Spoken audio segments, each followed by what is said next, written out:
I grew up in a place where I thought all black folk were green folk. Everybody had a garden, regardless of how much money you had, how much space you had. Everybody gardened.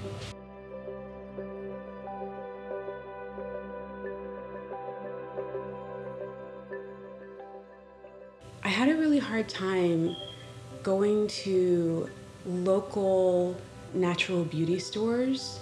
My experience would be one of two things. Either they would tell me that, I have magical skin and they wouldn't be able to advise me, or they just didn't serve me in any way. Over the years, as both an African diaspora historian and cultural outreach professional, and then a green girl gardener, I started to think of a way of approaching healing and beauty for the African diaspora that is this mix between traditions and adaptations.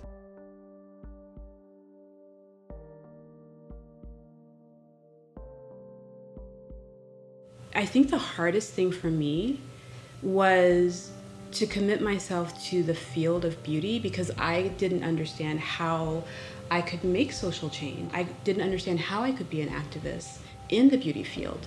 It wasn't until I immersed myself and I started to really talk to hundreds and hundreds of Black and brown women about how they're not sure what to put on their skin. They are welcomed with the harshest ingredients rather than the gentlest ingredients.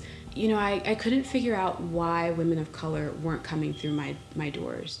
And then I started to look at my Instagram, and it's very much like me. It's all plants, just plants, plants, plants, pictures of the products. And I realized that I'm not telling my own story in my own business. So how are women of color going to know that these ingredients are from our heritage? If I'm not even representing myself in the way that I talk about the company. The pandemic is like the new normal. So we paused for a week, and then the orders started coming in online. And I think so many women of color, they were having trauma on trauma. Some of them were laid off. A lot of our customers are frontline workers. So, we were having, wine downs. You get the wine. We had a guest esthetician come in, or we would work with like a local podcast and just have a round table, like a powwow of women of color to talk about specifically what is going on with you.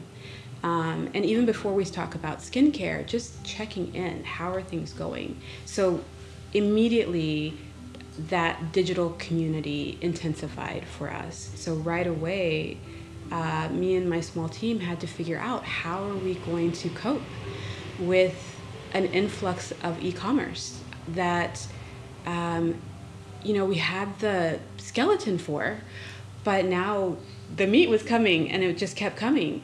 And I really felt like this is the best way that I can serve my customers, is just to get the product to them and to talk specifically about their lifestyle changes so that they would understand you're staying at home all day, you're going to need to have a face mist next to you to rehydrate because it's dry in the house.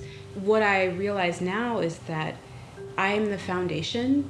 I'm the founder. I'm the foundation of the company, but it's really about creating opportunities so that the people that, are my ride or dies in Pholk, they can really step into these positions of responsibility and we can grow it.